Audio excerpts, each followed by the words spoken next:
पहाड़ी क्षेत्र में नदी किनारे एक छोटा सा गांव बसा हुआ था। उस गांव के लोग बहुत धार्मिक प्रवृत्ति के थे। गांव के मध्य स्थित मंदिर में सभी गांव वाले दैनिक पूजा अर्चना करते थे। उस मंदिर की देखभाल की जिम्मेदारी वहां के पुजारी पर थी, जो मंदिर परिसर में ही निवास करता था। वह सुबह से लेकर रात तक ईश्वर की अर्चना में लीन रहता था। एक दिन गांव पर प्रकृति का कहर मूसलाधार बारिश के रूप में टूटा, जिससे गांव की नदी में बाढ़ आ गई। बाढ़ का पानी जब गांव में प्रवेश कर गया तो गांव के लोग घर छोड़कर सुरक्षित स्थान पर जाने की तैयारी करने लगे। एक व्यक्ति को गांव छोड़कर जाने के पहले मंदिर के पुजारी का ध्यान आया और वह भागता हुआ मंदिर पहुंचा। वहां पहुंचकर वह पुजारी से बोला, पंडित जी, बाढ़ का पानी हमारे घरों में घुसने लगा है। धीरे धीरे बढ़ते हुए वो मंदिर तक भी पहुंच जाएगा।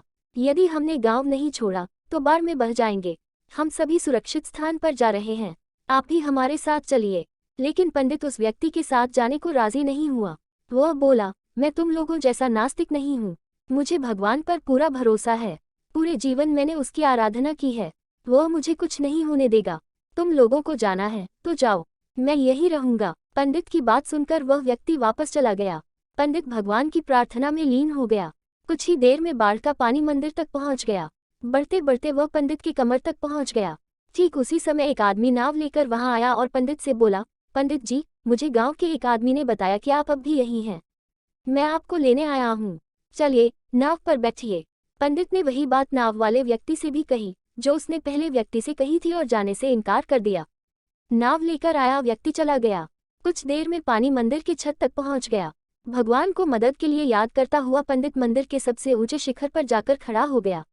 तभी वहां एक सुरक्षा दल हेलीकॉप्टर से आया और पंडित को बचाने के लिए रस्सी फेंकी, लेकिन पंडित ने वही बात दोहराते हुए रस्सी पकड़ने से इनकार कर दिया। सुरक्षा दल का हेलीकॉप्टर दूसरों को बचाने आगे चला गया। अब बाढ़ का पानी मंदिर के शिखर तक आ गया था। वहां खड़ा पंडित डूबने लगा। डूबने के पहले वह भगवान से शिकायत करते हुए बोला, भगवान, मैंने पूरा जीवन तुझे समर्पित कर दिया। मैंने तुझ पर इतना विश्वास रखा, फिर भी तुम मुझे बचाने नहीं आए। पंडित की शिकायत सुन भगवान प्रकट हुए और बोले, अरे मूर्ख, मैं 3 बार तुझे बचाने आया था। पहली बार मैं भागते हुए तुम्हारे पास आया और गांव वालों के साथ गांव छोड़कर चलने कहता रहा। फिर मैं नाव लेकर आया और अंत में हेलीकॉप्टर। अब इसमें मेरी क्या गलती कि तूने मुझे पहचाना नहीं। पंडित को अपनी गलती समझ में आ गई, लेकिन तब तक बहुत देर हो चुकी थी। सीख, मॉरल ऑफ द स्टोरी, जीवन में अवसर बिना बताए दस्तक देते हैं। हम उन्हें पहचान नहीं पाते और जीवन भर शिकायत करते रहते हैं कि अच्छा और सफल जीवन जीने का हमें अवसर ही प्राप्त नहीं हुआ। इसलिए अवसर किसी भी रूप में सामने आए, उसे अपने हाथ से न जाने